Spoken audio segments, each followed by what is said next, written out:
ইয়া নবী আল্লাহ, ইয়া রাসূলুল্লাহ, নবী গো, আমি আপনার কাছে একটা জিনিস জানতে চাই, সেটা হলো আপনি বলেন দুনিয়াতে পিতা মাতা সন্তানকে যেই পরিমাণ মোহাব্বত করে ভালোবাসে, পিতা মাতা সন্তানকে যেই পরিমাণ মোহাব্বত করে ভালোবাসে, আল্লাহ তার বান্দাকে কি পরিমাণ ভালোবাসেন? নবীকে যখন প্রশ্ন করলেন, আল্লাহর হাবিব ডাক দেয়া কয়, রে আল্লাহর বান্দে শোনো, আল্লাহ তাআলা বলেন তার সন্তান, পিতা মাতা সন্তানকে যেই পরিমাণ মোহাব্বত করে আর ভালোবাসে, তার থেকে 1 গুণ আর 2 গুণ না, বরঞ্চ হাজার হাজার বেশি গুণ আল্লাহ তার বান্দাকে ভালোবাসে। এবার ওই মহিলা আবার ডাক দেখে, ইয়া রাসূলুল্লাহ, ইয়া হাবিবাল্লাহ, আপনার কথা যদি সত্য হয়, আপনি বলছেন মা বাবা চাইতে নাকি আল্লাহ বেশি ভালোবাসে। কয় কেমন বেশি ভালোবাসে? আল্লাহর ভালোবাসা হলো 100 ভাগ। কত ভাগ? হ্যাঁ, সবাই জোরে বলেন, কত ভাগ? 100 ভাগ আল্লাহর ভালোবাসা। 1 ভাগ সারা পৃথিবীর মানুষ আল্লাহ তাআলা বন্টন করে দিছেন। 1 ভাগ ভালোবাসা সারা পৃথিবীর আল্লাহ তাআলা বন্টন করে দিছেন। দুনিয়াতে এখন যারা আছে তাদেরকে না, বরং যারা চলে গেছে তাদেরকেও দেওয়া হয়েছে। এখন যারা আছে তাদেরকেও দেওয়া হয়েছে।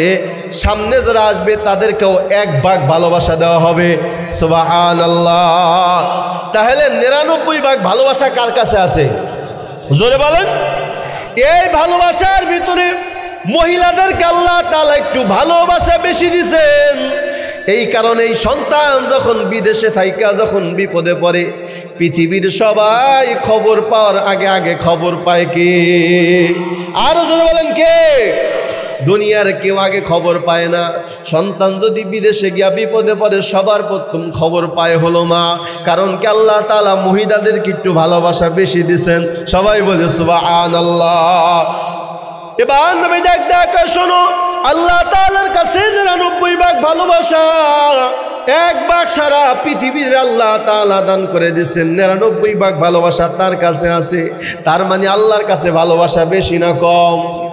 আরো জোরে বলেন, বেশি না কম? এবার আল্লাহর বান্দা আবার ডাক ডাক, ইয়া নবী আল্লাহ, ইয়া রাসূলুল্লাহ, নবী গো, আপনি আমারে তাহলে এবার বলেন, আমি আপনার আরেকটা প্রশ্ন করি। নবী, আপনি আমার একটু বলবেন, কোনো মা জ্ঞান শূন্য, জ্ঞান থাকা অবস্থায়, সুস্থ মস্তিষ্কের অবস্থা থাকা অবস্থায়, যাইনা শুইনা বুঝা তার সুসন্তানকে, তার বাধ্যগত সন্তানকে কি কখনো জাহান্নামে ফালাইতে পারে, আগুনে ফালাইতে পারে? ও নবী আমার, আপনি বলবেন, মা কি যাইনা শুইনা বুঝা তার সন্তানকে কোনোদিন আগুনে ফালাইতে পারে, কোনোদিন বিপদে ফালাইতে পারে? নবী আমার ডাক দেখায়, না না, কখনোই সম্ভব না। কারণ কি? কয়েক কারণ হলো, পিতা মাতা সন্তানকে বেশি মোহাব্বত করে। আল্লাহ পাক রব্বুল আলামিন বলেন এত পরিমাণে মোহাব্বত করে সন্তানকে, পিতা মাতা এত পরিমাণে মোহাব্বত করে, এই কারণে সন্তানকে আগুনে ফালাইতে পারে না, বিপদে ফালাইতে পারে না। ও নবী, আমি আপনার কাছে জানতে চাই, আল্লাহ তাআলা তো সামান্য ভালোবাসা মা এবং বাবারে দিছে। ওই সামান্য ভালোবাসা পাইয়া মা বাবা যদি সন্তানকে আগুনে ফালাইতে না পারে, সন্তানকে যদি বিপদের ভিতরে ফালাইতে না পারে, নবী আমি জানতে চাই যে আল্লাহর কাছে 99 ভাগ ভালোবাসা, ওই আল্লাহ কেমনে তার বান্দাকে জাহান্নামের ভিতরে ফালাবে? কথা ঠিক না ভাই? ঠিক জোরে কন। কঠিন প্রশ্ন। মা বাবার আল্লাহ তাআলা ভালোবাসা দিয়েছেন অল্প, যেই ভালোবাসা পাওয়ার কারণে মা বাপ সন্তানরে বিপদে ফালাইতে পারে না। ঠিক না ভাই? ঠিক। মা বাবা সন্তানরে আগুনে ফালাইতে পারে না, মা বাবা সন্তানরে বিপদে ফালাইতে পারে না। কিন্তু নবী আমি আপনার কাছে জানতে চাই, আল্লাহর কাছে তো হাজার হাজার গুণ ভালোবাসা বেশি, তাহলে আল্লাহ কেন তার বান্দাকে জাহান্নামে কিভাবে ফালাবে? সবাই বলে সুবহানাল্লাহ। প্রশ্নটা শোনার পর আল্লাহর হাবিব পেরেশান হয়ে গেলেন। পেরেশান হওয়ার পর সাথে সাথে মাওলার কদমে সেজদায় পড়লেন। সুবহানাল্লাহ। কিছুক্ষণ সেজদা দিয়া মাথা উঠাইলেন। মাথা উঠানোর পর ডাক দিয়া বলতেছেন, এরে আল্লাহর বান্দি শোনো, তোমার কথা সত্য। কেউ যদি তার বাধ্যগত সন্তান হয়, বাধ্যগত সন্তানের বিপদ আপদ দেখলে মা যেমন সহ্য করতে পারে না, ঠিক থাকতে পারে না, এই পিতা মাতা সন্তানের বিপদ দেখলে যেমন ঠিক থাকতে পারে না, পিতা মাতা যাই না শুই না কখন তার সুসন্তান বাধ্যগত সন্তানকে বিপদে ফালায় না। তাহলে তোমার আমি কসম খায়া বলি, এর আল্লাহর বান্দি শোনো, আল্লাহ তাআলাও বলেছেন যেই বান্দা আল্লাহ তাআলার বাধ্যগত সন্তান, বাধ্যগত বান্দা হবে, যেই বান্দা আল্লাহ তাআলার বাধ্যগত বান্দা হবে, যেই বান্দা আল্লাহ তাআলার সুবান্দা হবে, আল্লাহ তাআলা কখনোই ওই বান্দাকে জাহান্নামে ফালাবে না। চিৎকার মেরে কন্যা সুবহানাল্লাহ। খুব কঠিন। মহিলা ডাক দেয়া কইতেছেন, কি বললেন, যে মা বাবা কখনো সুসন্তানকে কষ্টে ফালাবে? কথা বলেন কেন? বিপদে ফালাবে, আগুনে ফালাবে? তাহলে মা বাবা যদি সামান্য ভালোবাসা পায়, যদি তার সুসন্তান বাধ্যগত সন্তানকে আগুনের ভিতরে ফালাইতে না পারে, বিপদে ফালাইতে না পারে, যে আল্লাহর কাছে 99 ভাগ ভালোবাসা, ওই আল্লাহ যাই না শুই না বুঝা কখনো তার বাধ্যগত বান্দাকে জাহান্নামে ফালাবে? জোরে বলেন, ফালাবে? তাহলে পরিষ্কার হয়ে গেল যে আল্লাহ তাআলার বাধ্যগত বান্দা হবে তাকে আল্লাহ কখনো জাহান্নামে ফালাবে না। যে আল্লাহ তাআলার বাধ্যগত বান্দা হবে তাকে আল্লাহ তাআলা কখনো কোনো বিপদে ফালাবে না। যে আল্লাহ তাআলার বাধ্যগত বান্দা হবে ওই বান্দাকে আল্লাহ তাআলা কখনো মুসিবতে ফালাবে না। ঠিক না ভাই? ঠিক জোরে কন। আর যদি অবৈধ সন্তান হয়, মা বাবার কোনো ভালোবাসা থাকে না, তার জ্বলন্ত প্রমাণ হলো যে সমস্ত মহিলাদের বিবাহের আগে বাচ্চা হয়, এটা হালাল জাদা না হারাম জাদা? সবাই বলতে হবে ভাই। বিবাহের আগে যে মেয়ে বাচ্চা জন্ম দেয় ওটা কোনোদিন হালাল জাদা হয় না, বরং হারাম জাদা। ওই হারাম জাদার প্রতি মার কোনো ভালোবাসা থাকে না। এই কারণে আমার সোনার বাংলায় অগণিত অসংখ্য ঘটনা পাওয়া যায়। ডাস্টবিনে কোলে শিশু পাওয়া যায়। ঠিক না ভাই? ঠিক জোরে কন। ডাস্টবিনে কোলে শিশু পাওয়া যায়, এই আপনার রাস্তাঘাটে কোলে শিশু পাওয়া যায়। কারণ অবৈধ সন্তানের প্রতি কখনো মা বাবার ভালোবাসা থাকতে পারে না। ঠিক না ভাই? ঠিক জোরে কন। আল্লাহ তাআলা বলেন, বান্দা যে আমার অবৈধ বান্দা হবে তার প্রতি আমার ভালোবাসা থাকবে না। আর যে আমি আল্লাহর বাধ্যগত বান্দা হবে, আমি আল্লাহ কখনো আমার বান্দাকে বিপদে ফালাবো না। চিৎকার মেরে কন্যা সুবহানাল্লাহ। এ আমার বাজান, তাহলে নবী ডাইকা বললেন, কে আল্লাহর বান্দা? দুনিয়ার সমস্ত মানুষে আল্লাহর বান্দা। খ্রিস্টান আল্লাহর বান্দা, হিন্দু আল্লাহর বান্দা, বৌদ্ধ আল্লাহর বান্দা, নামদারি মুনাফিক মার্কা মুসলমানও কার বান্দা? সবাই জোরে বলেন। কিন্তু সবাই কিন্তু বাধ্যগত বান্দা না। ঠিক না ভাই? ঠিক জোরে কন। এজন্য আল্লাহর হাবিব বললেন, যদি বাধ্যগত বান্দা হও আল্লাহ তাআলা কখনো তোমাকে জাহান্নামে ফালাবে না।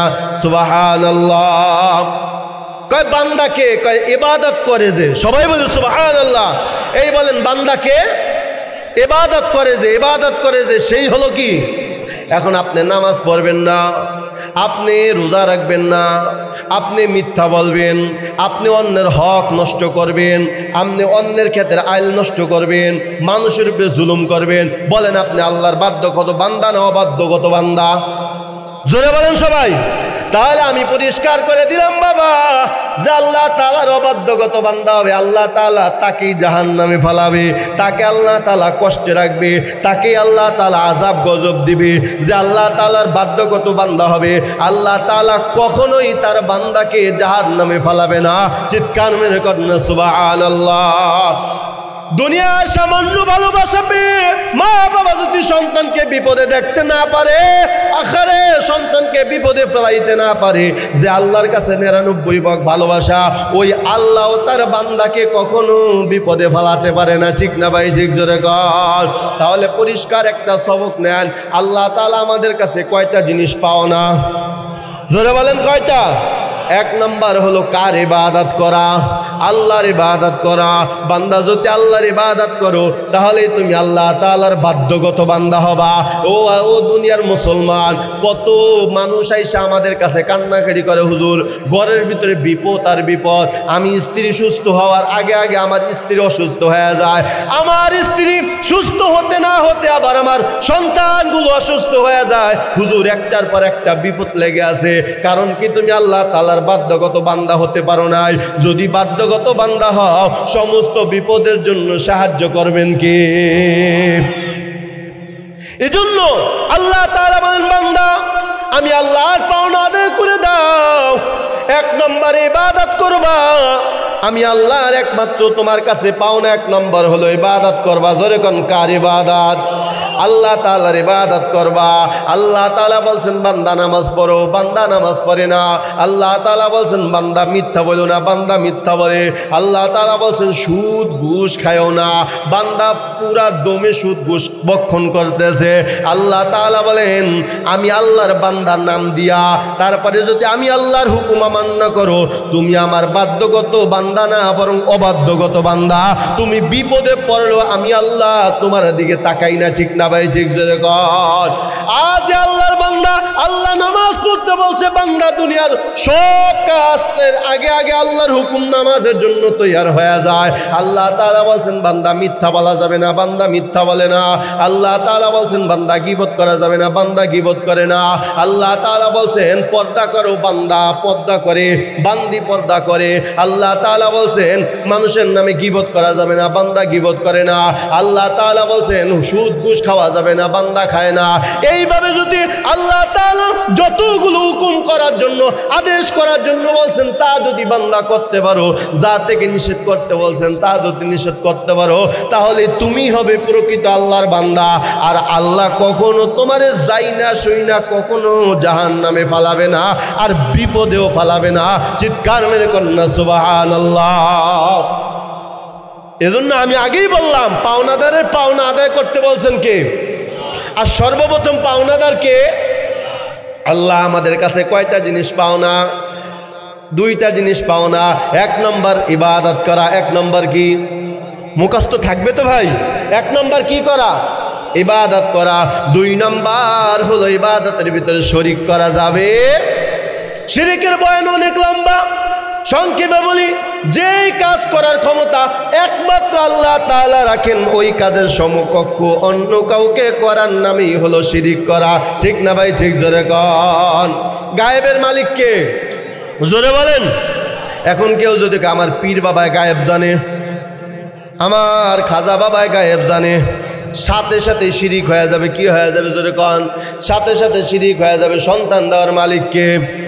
নাকি কোনো পীর, কোনো খাজা বাবা, গাজা বাবা? না না, আল্লাহ তাআলা যেই সমস্ত জিনিস দেওয়ার ক্ষমতা রাখেন, ওই সমস্ত ক্ষমতার অধিকারী কাউকে মনে করার নামেই হলো শিরিক। আল্লাহ তাআলা বলেন আমি আমার তোমাদের কাছে দুইটা জিনিস পাও না। এক নম্বরে আমি আল্লাহর ইবাদত করবা, দুই নম্বরে ইবাদতের মধ্যে কাউকে শরীক করবা না। আমি আল্লাহর পাওনা আদায় করবা বান্দা, আমি আল্লাহও সাথে সাথে তোমার পাওনা আদায় করব। চিৎকার মেরে কন্যা সুবহানাল্লাহ। এই দুইটা জিনিস পাওনা আল্লাহর আদায় করে দিতে রাজি আছি তো ইনশাআল্লাহ? তাহলে আপনার ঘরের ভিতরে বিপদ থাকবে না, সমাজের ভিতরে কোনো দাঙ্গা হাঙ্গামা হবে না, মারামারি হবে না। শান্তির সমাজ গঠন করবেন কে? আল্লাহ। এজন্য আল্লাহ বলেন এক নম্বরে পাওনাদারের পাওনা আদায় করো। এখন আমরা আল্লাহর কাছে কি পাই? দুইটা জিনিস পাই। কয়টা জিনিস? যেরকম কয়টা? আল্লাহ আমাদের কাছে দুইটা পায়, আমরাও আল্লাহর কাছে দুইটা পাই। এক নম্বর হলো আল্লাহর দয়া মায়া ভালোবাসা। সুবহানাল্লাহ। আরো জোরে বলি সুবহানাল্লাহ। এক নম্বর হলো আল্লাহর দয়া মায়া ভালোবাসা। কয় আল্লাহ তাআলার দয়া মায়া ভালোবাসা কেমন? কয় আল্লাহর বান্দা তার বান্দা বাধ্যগত বান্দাকে বিপদে দেখতে পারে না, তার বাধ্যগত বান্দার কষ্ট আছে আল্লাহ তাআলা সহ্য করতে পারে না, তার বাধ্যগত বান্দাকে কখনো আল্লাহ তাআলা বালা মুসিবতে ফালাবে না। এটাই তো আল্লাহ তাআলার দয়া মায়া ভালোবাসা। ঠিক না ভাই? ঠিক জোরে কর। ও মুসলমান, দুনিয়াতে সবাই চায় একটু শান্তিতে থাকতে চায়, একটু সম্মানের সহিত বাঁচতে চায়। তাহলে তুমি যদি আল্লাহর পাওনা আদায় করো, এই সমস্ত পাওনাও আদায় করে দিবেন কে?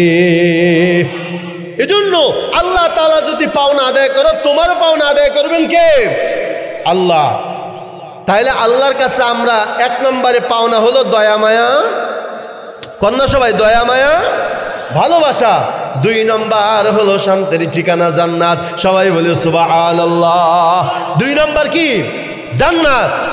তাহলে আসেন আল্লাহ তাআলা প্রথমে বলেন বান্দা ইন্নাল্লাহা ইয়ামুরু বিল আদল, এ বান্দা পাওনাদারে পাওনা আদায় করো, ইনসাফ প্রতিষ্ঠিত করো। তুমি যদি আমি আমার আল্লাহর পাওনা আদায় করো, আমি আল্লাহও তোমার পাওনা আদায় করব। সবাই বলি সুবহানাল্লাহ। এখন আল্লাহ তাআলার পাওনা আদায় করব ইবাদতের মাধ্যমে, মনে থাকবেন ইনশাআল্লাহ। তাহলে পাওনাদারে পাওনা আদায় করতে হবে। আল্লাহর পাওনা কিভাবে আদায় করব? আল্লাহ তাআলা যত বিধান আদেশ করেছেন তা মানব, যা থেকে নিষেধ করছে বলছেন তা কখনো আমরা করব না, রাজি আছেন ইনশাআল্লাহ। যদি এই একটা আমল করতে পারি, শান্তি দিবেন কে? ভালোবাসবেন কে? মরণের পরে জান্নাতের দরজা খুলবেন কে? এবার 2 নম্বরের পাওনাদার হলেন আমার নবী। কে? সংক্ষেপে বলতেছি, খুব খেয়াল করেন ভাই, অনেক লম্বা, আমি তো অনেকগুলাই বললাম যে নবীর কাছে উম্মতের কি পাওনা, উম্মতের কাছে নবীর কি পাওনা, ফেরেশতার কাছে মানুষের কি পাওনা, মানুষের কাছে ফেরেশতার কি পাওনা, অনেকগুলাই তো বললাম। তবে সংক্ষেপে বলার চেষ্টা করব, আল্লাহ কবুল করুক, সকলে বলে আমিন। 2 নম্বর পাওনা কে? আমার নবী। সবাই বলেন কে? আমাদের নবী। আমাদের নবী 2 নম্বরের পাওনা। নবী আমাদের কাছে একটা জিনিস পাওনা, আমরাও নবীর কাছে একটা জিনিস পাওনা। সুবহানাল্লাহ। আর জোরে বলি সুবহানাল্লাহ। আমার মূল কথাটা আপনারা খেয়াল রাখবেন, আমি আগেই বলছিলাম পাওনাদারের পাওনা আদায় করলে শান্তি দিবেন কে? মোহাব্বত বাড়ায় দিবেন কে? এজন্য নবীর সাথে মোহাব্বত বাড়াইতে রাজি আছেন ইনশাআল্লাহ। নবীর সাথে মোহাব্বত বাড়াইতে রাজি আছেন ইনশাআল্লাহ। তাহলে নবীর পাওনা আদায় করবা, নবীও তোমার পাওনা আদায় করে দিবে। সুবহানাল্লাহ। এবার একটু জানার চেষ্টা করি, নবী আমাদের কাছে কি পাওনা, আমরা নবীর কাছে কি পাওনা। আল্লাহ পাক রব্বুল আলামিনের পয়গম্বর হাদিস শরীফের ভিতরে বলেন কুল্লু উম্মতি ইয়াদখুলুনাল জান্নাতা ইল্লা মান আবা, কিলা মান আবা ইয়া রাসূলুল্লাহ, ক্বালা মান আতানি দাখালাল জান্নাহ ওয়া মান আসানি ফাকাদ আবা। আল্লাহর হাবিব বলেন সমস্ত দুনিয়ার মানুষ জান্নাতি, সবাই বলে সুবহানাল্লাহ, তবে যারা আমাকে অস্বীকার করে তারা জাহান্নামী। সাহাবা একরাম বললেন ইয়া নবী আল্লাহ, ইয়া রাসূলুল্লাহ, কার আপনাকে অস্বীকার করে? কয় যারা আমি নবীর তরিকা অনুসরণ করে না। ঠিক না ভাই? ঠিক যখন তাহলে এক কথায় বোঝা যায় নবীর আমাদের কাছে একটা জিনিস পাও না, আমরাও নবীর কাছে একটা জিনিস পাও না। নবী আমাদের কাছে কি চায়? নবী আমাদের কাছে পাও না হলো উম্মত যেন নবীর তরিকা মতো চলে। চিৎকার মেরে কন্যা সুবহানাল্লাহ। নবী আমাদের কাছে কয়টা জিনিস পাও না? সবাই বলতে হবে কয়টা? একটা। সেটা কি? নবীর তরিকা মতো চলা। সবাই বলেন কার তরিকা মতো চলা? নাকি কোনো নেতার অনুসরণ করা? হ্যাঁ, কার আপনার নিয়মিত চলতে হবে? আমার নবীর। কার তরিকা মতে? আমার নবীর তরিকা মতো বান্দা চলবা। নবী ডাক দেয় কয় তোমরা নবীর এই হকটা আদায় করে দাও, আমি নবীর এই পাওনাটা আদায় করে দাও। কিয়ামতের ময়দানে, এখন তো আমি নবী দুনিয়াতে বেঁচে নাই, কিয়ামতের ময়দানে আমিও তোমার পাওনাটা আদায় করব। কয় কি? কয় তুমি আমি নবীর মানবা সুন্নত, আমি নবী তোমাকে দান করব শাফায়াত। চিৎকার মেরে কন্যা সুবহানাল্লাহ। রাসূলের শাফায়াত ছাড়া জান্নাতে যাইতে পারবে কেউ? কথা বলে না কেন? তাহলে নবীর হক, নবীর পাওনা যে আদায় করবে, নবীও তারটা আদায় করবে। ঠিক না ভাই? ঠিক যখন তাহলে এখন একটু বোঝার চেষ্টা করি নবীর হক কিভাবে আদায় করব। আল্লাহ পাক রব্বুল আলামিন কোরআনে হাকিমের ভিতরে বলেন মা আতাকুমুর রাসূলু ফাখুযু ওয়া মা নাহাকুম আনহু ফান্তাহু। আল্লাহ পাক রব্বুল আলামিন বলেন আমার নবী যে আদেশ করছেন তা করো, নবী যে থেকে বিরত থাকতে বলছেন তা থেকে বিরত থাকো। সুবহানাল্লাহ। নবী যে সমস্ত জিনিসের আদেশ করছেন তা করো, আর নবী যা থেকে বিরত থাকতে বলছেন তা থেকে বিরত থাকো। এবার বলেন তো নবী দাড়ি কাটতে বলছেন না রাখতে বলছেন? সবাই বলতে হবে। নবী আমার দাড়ি রাখতে বলছেন। টুপি মাথায় দিতে বলছেন না মাথায় টুপি ছাড়া থাকতে বলছেন? টুপি মাথায় দিতে বলছেন। এরা নবীর উম্মত, আল্লাহ পাক রব্বুল আলামিনের পয়গম্বর বলেন, আমি নবীর হক তুমি আদায় করো, আমিও তোমার হক আদায় করব। আমি নবীর পাওনা তুমি আদায় করো, আমিও তোমার পাওনা আদায় করব। দুনিয়াতে যেই মানুষ নবীর হক আদায় করবে না, দুনিয়াতে যেই মানুষ নবীর পাওনা আদায় করবে না, কপালে লিখে রাখো আল্লাহর কসম, কিয়ামতের ময়দানে আমার নবীও তার পাওনা আদায় করবে না। ঠিক না ভাই? ঠিক জোরে কোন। নবী আমার ডাকের উম্মত, আমি তোমাদের কাছে একটা জিনিস পাও না, সেটা হলো আমি আমার নবীর তরিকা মতো তোমার জিন্দেগিটা চালাও। তোমার খাওয়া দাওয়া ওঠা বসা সব যেন আমার নবীর তরিকা মতো হয়। সুবহানাল্লাহ। তোমার চেহারাটা যেন আমার নবীর তরিকা মতো থাকে, তোমার মাথাটা যেন আমার নবীর তরিকা মতো থাকে, তোমার লিবাসের ভিতরে যেন আমার নবীর তরিকা থাকে। ঠিক না ভাই? ঠিক জোরে কর। কয় নবীর তরিকা কি? হাদিস শরীফের ভিতরে পয়গম্বর বলেন, মান আহাব্বা সুন্নতি ফাকাদ আহাব্বানি ওয়া মান আহাব্বানি কানা মাই ফিল জান্নাহ। রাসূল বলেন, আমার তরিকা হলো আমার সুন্নাত, যে আমার সুন্নত মানবে সে আমাকে মানবে, যে আমার সুন্নতকে ভালোবাসবে সে আমি নবীকে ভালোবাসবে, সে আমার নবী, আমি নবীর পাওনা আদায় করবে, আমি তার পাওনা আদায় করব। ওমান হাব্বানি কানা মাই ফিল জান্নাহ। আর যে আমি নবীর সুন্নতের অনুসরণ করবে, কিয়ামতের ময়দানে আমি নবী তাকে শাফায়াত করে জান্নাতে নিয়ে যাব। চিৎকার মেরে কন্যা সুবহানাল্লাহ। এ আমার বাবা, এবার একটু বোঝার চেষ্টা করি। আল্লাহ পাক রব্বুল আলামিনের পয়গম্বর বলেন, আমি নবীর তরিকা মতো নামাজ পড়ো, আমি নবীর তরিকা মতো দাড়িটা রাখো, আমি নবীর তরিকা মতো তুমি মাথাটা তুমি চুলটা কাটো, আমি নবীর তরিকা মতো তুমি লেবাসটা পরো, আমি নবীর হক আদায় করো, আমি নবীর পাওনা আদায় করো। কিয়ামতের ময়দানে আমিও তোমার পাওনাটা আদায় করে দিব। সুবহানাল্লাহ। আল্লাহ পাক রব্বুল আলামিনের পয়গম্বর বলেন, একমাত্র নবীর হক আদায় করার মাধ্যম হলো নবীর সুন্নাত। কার সুন্নাত? সবার খুব ভালোভাবে বুঝবেন ওয়াজটা। কার সুন্নাত? নবী আমাদের কাছে কয়টা জিনিস পাও না? কয়টা? একটা জিনিস পাও না, সেটা হলো নবীর সুন্নাত। তুমি মানবা নবীর সুন্নাত, নবী তোমাকে কিয়ামতের ময়দানে করবে শাফাআত। সুবহানাল্লাহ।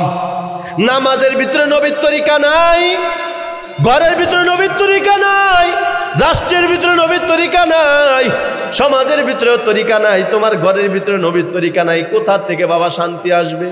শান্তির ঠিকানা আল্লাহ পাক রব্বুল আলামিন বলছেন, আমার নবীকে আমি আল্লাহ দুনিয়াতে পাঠাইছি রহমাতাল লিল আলামিন। যেই ঘরের ভিতরে নবীর তরিকা থাকবে, ওই ঘরের ভিতরে বরকত থাকবে, রহমত থাকবে। যেই গ্রামের ভিতরে নবীর তরিকা থাকবে, ওই গ্রামের ভিতরে খোদার রহমত থাকবে, বরকত থাকবে। যেই দেশের ভিতরে নবীর তরিকা বেশি মানুষ অনুসরণ করবে, ওই দেশের ভিতরে এবং রাষ্ট্রের ভিতরে বরকত আর রহমত দান করবেন কি? এখন চেহারার দিকে তাকাইলে মুসলমানরা হিন্দু বোঝার কোনো উপায় নাই, মাথার চুলের দিকে তাকাইলে মুসলমানরা হিন্দু বোঝার কোনো উপায় নাই, আখারে লেবাসের দিকে তাকাইলে মুসলমানরা হিন্দু বোঝার উপায় নাই, নামের দিকে তাকাইলে হিন্দু না মুসলমান বোঝার উপায় নাই। ঠিক না ভাই? ঠিক জোরে কর।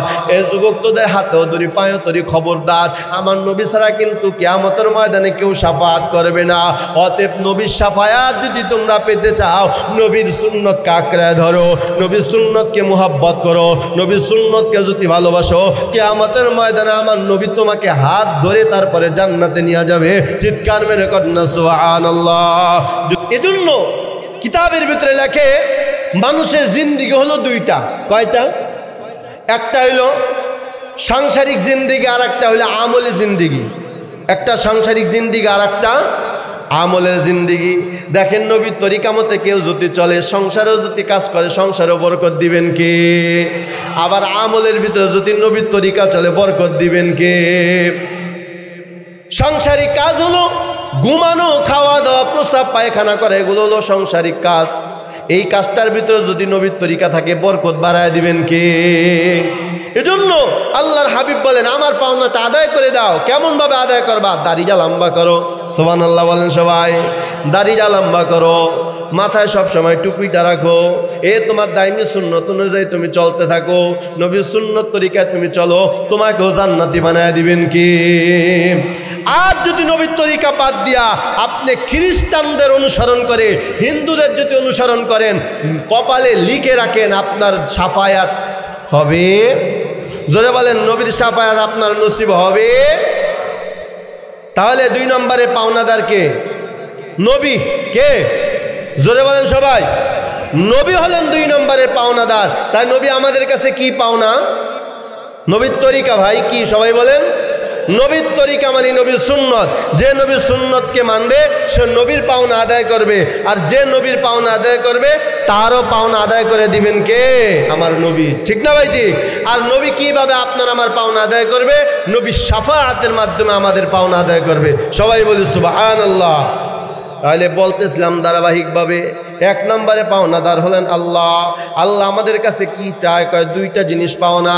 1 নম্বর ইবাদত, 2 নম্বর ইবাদতের মধ্যে শরীক করা যাবে না। আমরা আল্লাহর কাছে 2টা জিনিস পাই। 1 নম্বর আল্লাহর দয়া মায়া ভালোবাসা, 2 নম্বর হলো শান্তির ঠিকানা জান্নাত। সুবহানাল্লাহ। আর নবীর কাছে আমরা একটা জিনিস পাও না, আর নবীও আমাদের কাছে একটা জিনিস পাও না। নবী চান আমরা যেন নবীর সুন্নত তরিকা অনুযায়ী জিন্দেগিটা কায়েম করি। যদি করতে পারি নবী আমাদের পাওনা আদায় করে দিবেন। কয় সেটা কি? কয় নবী কিয়ামতের ময়দানে আমাদেরকে শাফায়াত করে নবী আল্লাহর জান্নাতের ভিতরে নিয়ে যাইবেন। চিৎকার মেরে কর না সুবহানাল্লাহ। সংক্ষেপে বলতেছি 3 নম্বরে পাওনাদার হলেন ফেরেশতারা। কারা? সবাই জোরে বলেন। ফেরেশতারা 3 নম্বরে পাওনাদার। এখন ফেরেশতারা আমাদের কাছে কি পাওনা? আমরা ফেরেশতার কাছে কি পাওনা জানতে রাজি আছিনি? আমি আগেই বললাম যদি পাওনাদারে পাওনা আদায় করে দেন শান্তির সমাজ গঠন করবেন কি? আবার মুহাব্বত বাড়ায় দিবেন কি? শান্তি সমাজ গঠন করার জন্য 1 নম্বরে আপনার সবক হলো পাওনাদারে পাওনা আদায় করে দেওয়া। তাহলে 3 নম্বর হলেন পাওনাদার হলেন ফেরেশতারা। সবাই বলে সুবহানাল্লাহ। ফেরেশতারা বান্দার কাছে কি পায়? বান্দা ফেরেশতার কাছে কি পায়? 1 নম্বর ফেরেশতারা বান্দাদের কাছে কি পায়, আর ফেরেশতারা বান্দার কাছে কি পায়? ফেরেশতারা বান্দা আপনার আমার কাছে একটা জিনিস পাও না, সেটা হলো আমরা যখন কখনো কোনোভাবেই যেন ফেরেশতারে কষ্ট না দেই। সবাই বলে সুবহানাল্লাহ। কথা বুঝে আসছে? 3 নম্বরে পাওনাদার কে? হ্যাঁ সবাই জোরে বলেন কে? ফেরেশতা। তাহলে ফেরেশতারা আমাদের কাছে 3 নম্বরে কি পাওনা? সেটা হলো আমরা যেন কখনো ফেরেশতারে কষ্ট, হ্যাঁ জোরে বলেন কষ্ট। এখন প্রশ্ন হবে হুজুর ফেরেশতাকে আমরা কিভাবে কষ্ট দেই? ফেরেশতাদেরকে তো দেখা যায় না। কোনোদিন তো জিবরাইল রে দেখলাম না, কোনোদিন তো মিকাইল রে দেখলাম না, আজরাইল রে দেখলাম না। হাজার হাজার ফেরেশতাদেরকে আমরা কিভাবে কষ্ট দেই? শুনতে রাজি আছি? আমরা ফেরেশতার কাছে কি পাই? ফেরেশতারা তো আমাদের কাছে পায়। ফেরেশতারা যেন আমরা কখনো কোনোভাবে কষ্ট না দেই। 2 নম্বর হলো আমরা ফেরেশতার কাছে কি পাই? সেটা হলো আমরা ফেরেশতার কাছে পাই ফেরেশতারা যেন আমাদের জন্য দোয়া করে। সবাই বলি সুবহানাল্লাহ। ফেরেশতারা দোয়া করলে ডাইরেক্ট দোয়া কবুল করবেন কে? তাহলে ফেরেশতারা কিভাবে বান্দা কষ্ট দেয়? 2টা পদ্ধতি আছে। কয়েকটা পদ্ধতি, 2টা পদ্ধতি বলবো। তুমি আমি ফেরেশতারে কষ্ট দেই। 1 নম্বর আল্লাহর হাবিব সাল্লাল্লাহু আলাইহি ওয়া আলিহি ওয়াসাল্লাম বলেন লা তাদখুলুল মালাইকাতু বাইতুন ফি কালবুন ওয়া লা তাসাওয়ির। যেই ঘরের ভিতরে জীবজন্তুর ছবি থাকে ওই ঘরের ভিতরে রহমতের ফেরেশতা প্রবেশ করে না। কথা ঠিক কি না জোরে কর? যেই ঘরে জীবজন্তুর ছবি থাকে ওই ঘরে রহমতের ফেরেশতা প্রবেশ করে। আপনি মুহতামিম সাহেবরে নিয়ে গেছেন, হুজুর একটু দোয়া করেন আমার ঘরে শান্তি নাই। আপনি মুহতামিম সাহেবরে নিয়ে গেছেন, হুজুর আমার ঘরে শান্তি নাই, একটু দোয়া করেন। আমার মেয়েটা অসুস্থ, বিবিটা অসুস্থ। ও বাবা তুমি তো 5 ওয়াক্ত নামাজি, কিন্তু তোমার ঘরের ভিতর যে রহমত নিয়ে আসবে, বরকত নিয়ে আসবে, দরজা তো তুমি বন্ধ করে দিছো। তোমার ঘরের ভিতরে কুকুরের ছবি, তোমার ঘরের ভিতরে জীবের ছবি, তোমার ঘরের ভিতরে পুতুল আছে, তোমার ঘরের ভিতরে তোমার নিজের ছবি আছে, তোমার বাবার ছবি আছে, তোমার দাদার ছবি আছে, তোমার চাচার ছবি আছে। এই সমস্ত ছবি যেই ঘরের ভিতরে থাকবে তুমি তো আল্লাহর কাছে দোয়া করো, আল্লাহ আমার ঘরের ভিতরে শান্তি দাও। আল্লাহকে শান্তি তো নিয়া বরকত নিয়ে ফেরেশতারা যায়, দরজা পর্যন্ত যায়, ভিতরে ঢুকতে পারে না। ঠিক না ভাই? ঠিক জোরে কন। তাহলে ফেরেশতারা কষ্ট পায় কেন? ঘরের ভিতরে জীব জানোয়ারের ছবি থাকলে ওই ঘরে ফেরেশতারা প্রবেশ করতে পারে। ঠিক না ভাই? ঠিক জোরে কন। তাহলে যেই ঘরের ভিতরে জীব জন্তুর ছবি থাকবে ওই ঘরে রহমতের ফেরেশতা প্রবেশ করবে ঠিক না ভাই ঠিক? হাদিসের ভিতরে আছে হযরত জিবরাইল আমিন আলাইহিস সালাতু ওয়াস সালাম একবার নবীর ঘরের পাশে এসে দাঁড়ায় আছেন।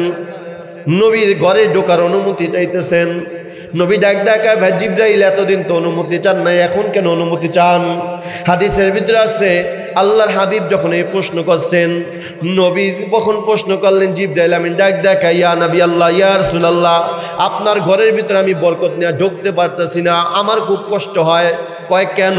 কয় গতকালকে আপনি হাটে গেছিলেন, হাটের থেকে একটা চাদর আনছেন, চাদর, ওই চাদরের ভিতরে কুকুরের ছবি আছে, ওই চাদরের ভিতরে কাঠন আছে, এই কারণে আমি নবী আমি জিবরাইল আপনার ঘরে রহমত নিয়ে প্রবেশ করতে পারি না। এরা নবীর উম্মতের দল, যে নবীর ঘরে যদি একটা ছবির কারণে ফেরেশতারা যদি আপনার রহমত নিয়ে ঘরে প্রবেশ করতে না পারে, তাহলে বিবেকবান মানুষ জবাব দাও, তোমার ঘরে কি পারবেনি? কথা বলে না কেন ভাই? তাহলে ফেরেশতারা কষ্ট দেওয়ার এক নম্বর মাধ্যম হলো ঘরের ভিতরে জীব জানোয়ারের ছবি রাখা। ঠিক না ভাই ঠিক? জোরে কর। তাহলে জীব জানোয়ারের ছবি ঘরে রাখা যাবে? সবাই বলে না কেন রাখা যাবে? যদি রাখেন আপনার ঘরে রহমতের ফেরেশতা প্রবেশ করবে। এখন একজনে পণ্ডিতি করে কইব হুজুর দরকার নাই আমার ঘরে রহমতের ফেরেশতা প্রবেশ করার। বাজান আমি একটা হাদিস বুখারী থেকে শুনাইতেছি, খুব মনোযোগ সহকারে শুনেন। রহমতের ফেরেশতা কতটা আপনার আমার জন্য প্রয়োজন। যেই ঘরের ভিতরে রহমতের ফেরেশতারা নাই, ওই ঘরের ভিতরে কোনো শান্তি নাই। আপনি মুমূর্ষ অবস্থায়, হাদিসের ভিতরে আসছে একটা মানুষ যখন মৃত্যুর শয্যায় পড়ে যায়, একেবারে তার মুমূর্ষ অবস্থা, জান বের হবে অবস্থা, এমন সময় এই আল্লাহর বান্দা ঠিক মতো নামাজও পড়ে নাই, আল্লাহর হক আদায় করে নাই, নবীর হক আদায় করে নাই, পাওনাও আদায় করে নাই, ফেরেশতার তো পাওনা আদায় করে নাই, ঘরেই ঢুকতে পারতেছে না ফেরেশতা। এমন সময় তোমার পাশে শয়তান তোমার মার রূপ ধারণ করবে, তোমার বাবার রূপ ধারণ করবে। কিতাবের ভিতরে লেখে একটা মানুষ যদি 60-70 বছর হায়াত পায়, ওই মানুষটাকে সারা জীবন যে পরিমাণে ধোঁকা দেয়, ওই মৃত্যুর সময় একটা শয়তান 5 সেকেন্ড তার থেকে হাজার হাজার বেশি গুণ ধোঁকা দেয় তারে বেঈমান বানানোর জন্য। ঠিক না ভাই ঠিক? জোরে কন। এত ডেঞ্জারাস একটা অবস্থা হয়, মৃত্যুর 5 সেকেন্ড আগে যদি আল্লাহর হক নবীর হক যদি আদায় না করেন। মুহতারাম হাজিরিন, ওই আপনার মুমূর্ষ অবস্থায় আপনার আগে যেই মা মারা গেছে, যেই বাবা মারা গেছে, ওই মা বাবা সুরত ধারণ করে শয়তান, ধারণ করে এসে কি বলে, কয় বাবা মোল্লাগো কথা বিশ্বাস কইরা কোনো লাভ নাই, আমি তো তোর বাবা, আমি তো তোর মা। শয়তান তোমার বাবার রূপ ধারণ করে, মায়ের রূপ ধারণ করে। শুধু তাই না, কিতাবের ভিতরে লেখে একটা মানুষের মৃত্যুর সময় যে বেনমাজে সুদখোর হারামখোর নবীর তরিকা মতো চলে না, মা বাবার অবাধ্য সন্তান, ওই সন্তানের মৃত্যুর সময় এমন পানির পিপাসা লাগে, 7 সমুদ্র 13 নদী পান করাইলেও বান্দার পিপাসা মিটে না। এমন সময় সন্তান মার রূপ ধারণ করে, বাবার রূপ ধারণ করে, ডাক দেখায়, বাবা দুনিয়ার সবাই তোর সাথে নেমোখারামি করতে পারে, গাদ্দারি করতে পারে, আমি মা তোর সাথে গাদ্দারি করতে পারি না, আমি মা তোর সাথে নেমোখারামি করতে পারি না। ও বাবা, এই যে তোর জন্য আমি পানি নিয়ে হাজির হয়ে গেছি। এবার সন্তান মনে মনে ভাবে, হায় হায়, আসলেই তো মার চেয়ে দরদি আর দুনিয়াতে কেউ নাই। ঠিক না ভাই ঠিক? জোরে কর। সন্তান তোমার মায়ের রূপ ধারণ করে, বাবার রূপ ধারণ করে, ডাক দেখায়, বাবা হুজুরদের ওয়াশুই না কোনো লাভ নাই, হুজুররা যা বলে সব মিথ্যা, কবর আযাব বলতে কিছু নাই, জান্নাত বলতে কিছু নাই, জাহান্নাম বলতে কিছু নাই। এ আমার বাবা, কবর আযাব বলতে কিছু নাই, আমি তো নিজে কবরের ভিতরে থাইকা তারপরে দেখাছি। এই কথা যদি বলে বিশ্বাস করবে না? জোরে কন। আমরা হুজুররা তো বয়ান করে সচক্ষে দেখতে পারছি, কবর আযাব দেখতে পারছি না? না, কবর আযাব দেখতে পারি নাই, জান্নাত জাহান্নাম দেখতে পারি নাই। কিন্তু ওই সন্তানের পিতা মাতা ডাক দেয়া বলবে, এ বাবা আমি কবরের ভিতরে নিজে থাইকা দেখে আসছি, জাহান্নাম জান্নাত জাহান্নাম বলতে কিছুই নাই, আমি মা বলতেছি তুই বিশ্বাস কর। এই মুহূর্তে বল আল্লাহ বলতে কিছু নাই, জান্নাত বলতে কিছু নাই, জাহান্নাম বলতে কিছু নাই, আল্লাহ বলতে কেউ নাই। এই বান্দার সাথে সাথে এমন একটা অবস্থা হবে, তখন বান্দার ইমানের আমলটা দুর্বল হয়ে যাবে। ইমানের আমলটা দুর্বল হওয়ার কারণে ওই সন্তানের শয়তানের কথা বিশ্বাস কইরা সাথে সাথে যখন বলবে সত্যই আল্লাহ বলতে কিছু নাই, জান্নাত বলতে কিছু নাই, জাহান্নাম বলতে কিছু নাই, সাথে সাথে বেঈমান হয়ে মারা যাবে। ঠিক না ভাই ঠিক? জোরে কন। শুধু তাই না, কয় শুধু বেঈমান হয়ে মারা যাবে ওই অবস্থায়, ওই কথার উপরে শুধু তাই না, তারপর মা বলবে রে সন্তান তুমি তো পিপাসিত অবস্থায়, দেখো তোমার জন্য পানি নিয়ে হাজির হয়ে গেছি। ওই পানিটা যখন আপনার সামনে নিয়ে আসবে, পানিটা যখন নিয়ে আসবে, এত পানির পিপাসা লাগবে, আপনি ডানেও তাকাবেন না বামেও তাকাবেন না। পানিটা পাওয়া মাত্র যখন আপনি ওই পানিটা পান করবেন, আপনার বাবা মনে করে মা মনে করে যখন আপনি পানিটা পান করবেন, সাথে সাথে আপনার নামটা মুসলমানের খাতা থেকে কেটে যাবে, আপনার নামটা কাফেরের খাতায় উঠে যাবে। কয় কারণ কি? কয় পানি খাওয়ার কারণেই বেঈমান হবে। কেন? কয় ওই যে পানিটা, ওইটা দুনিয়ার কোনো পানি না, দুনিয়ার কোনো পুষ্কুনির পানি না, কোনো নদীর পানি না, ওই পানিটা হলো শয়তানের প্রসাব। চিৎকার মেরে কর না নাউজুবিল্লাহ, আর জোরে বলেন নাউজুবিল্লাহ। এ আমার বাবাজি, খবরদার আল্লাহর হক পুরাপুরি আদায় করে দাও। নবীর তরিকা মতো পুরাপুরি যদি চলতে পারো, ফেরেশতারে যদি কষ্ট না দাও, এই সময় তোমার পাশে যদি রহমতের ফেরেশতা থাকে, শয়তান তোমার পাশে আসতে পারবে না, তোমার মার রূপ ধারণ করতে পারবে না, বাবার রূপ ধারণ করতে পারবে না। এখন তুমি যদি রহমতের ফেরেশতাকে তুমি যদি দূরের থেকে তাড়ায় দাও, ঘরের থেকে তাড়ায় দাও, তোমার বেঈমান হয়ে মারা যাওয়ার সম্ভাবনা আছে না নাই? আরো জোরে বলেন আছে না নাই? তাহলে ফেরেশতারে আমরা কষ্ট দিব? আগে জানতে চাই ফেরেশতা আমাদের দরকার আছে না নাই? এই সময় ফেরেশতা দরকার আছে না নাই? আমি এই জন্যই তো বললাম আপনি মোহতামিম সাহেবকে নিয়ে দোয়া করান, দোয়া তো কবুল হয় ঠিকই, রহমতের ফেরেশতারা রহমত নিয়ে আসা ফিরে যায়, আপনার ঘরে ঢুকতে পারে না, কারণ আপনার ঘরের ভিতরে জীব জানোয়ারের ছবি। ঠিক না ভাই? ঠিক জোরে কন। এলো 1 নম্বর কষ্ট দেওয়ার, ফেরেশতাদেরকে কষ্ট দেওয়ার 1 নম্বর পদ্ধতি। 2 নম্বর পদ্ধতি হলো মুখের দুর্গন্ধ। কিসের? জোরে বলেন। বিড়ি খাইলে খুব আতরের ঘ্রাণ হয় না? কথা বলে না কেন? ফেরেশতারা বলতেছেন আমরা 2 কারণে কষ্ট পাই। জীব জানোয়ারের ছবি দেখলে কষ্ট পাই। 2 নম্বর হলো যারা ধূমপান করে তাদের সামনে রহমতের ফেরেশতারা আসে না। ঠিক না ভাই? ঠিক জোরে কর। তাদের কাছে রহমতের ফেরেশতারা আসে না, তাদের কাছে শয়তান আছে। শয়তান, কারণ আগুনের সাথে শয়তানের একটা সম্পর্ক আছে না নাই? কথা কয় না? সন্তান কিসের তৈরি? শয়তান কিসের তৈরি? শয়তান আগুনের তৈরি। তোমার মুখেও রাখছে আগুন, তোমার সাথে শয়তানের একটা সম্পর্ক আছে, তোমার সাথে শয়তানের সাথে একটা মিল আছে। এই কারণে তোমার ঘরের ভিতরে রহমত আসে না, রহমতের ফেরেশতা আসে না, বরং সব সময় তোমার সাথে শয়তান থাকে। ঠিক না ভাই? ঠিক জোরে কর। এজন্য যারা ধূমপান করে তাদের কাছে রহমতের ফেরেশতা আসতে পারে পারে না। মোহতারাম হাজিরিন, এজন্য আমরা ফেরেশতাদেরকে কষ্ট দিব? রাজি আছি ইনশাআল্লাহ? তাহলে ধূমপান করবো না, রাজি আছি ইনশাআল্লাহ? আপনি চলাফেরা সর্ব অবস্থায় যদি ফেরেশতাকে কষ্ট না দেন, আপনার সাথে রহমতের ফেরেশতা থাকবে। বিপদ আপদ থেকে আল্লাহ পাক রব্বুল আলামিন সাহায্য পাঠাবেন, ফেরেশতার মাধ্যমে আপনাকে রক্ষা করবেন কে? আর যদি বলেন না কে? আজ যদি আপনি ফেরেশতারে কষ্ট দেন, রহমতের ফেরেশতা আপনার ঘরে আসবেও না, বরকত থাকবে না, রহমত থাকবে না, আপনার গোটা ঘরটা জাহান্নামে পরিণত হবে। ঠিক না ভাই? ঠিক জোরে কর। মোহতারাম হাজিরি, আমার সময় শেষ। সুন্নতে নববী কি করে পায়ে নবী উম্মত, গর সুন্নতে নববী কি করে পায়ে নবী উম্মত, तूफा से निकल जाएगा फिर इसका सफीना, तूफा से निकल जाएगा फिर इसका सफीना। आशिक हो मेरा दराए शहंशाह तो आलम, आशिक हो मेरा दराए शहंशाह तो आलम, मिश्को से ज़ियादा मुबारक इसका बसीना, मिश्को से ज़ियादा मुबारक इसका बसीना। गर दिल में तरब हो मेरे आका का ज़ियारत, गर दिल में तरब हो मेरे आका का ज़ियारत, एक आन में आए नबी दिखला दे मदीना, एक आन में आए नबी दिखला दे मदीना।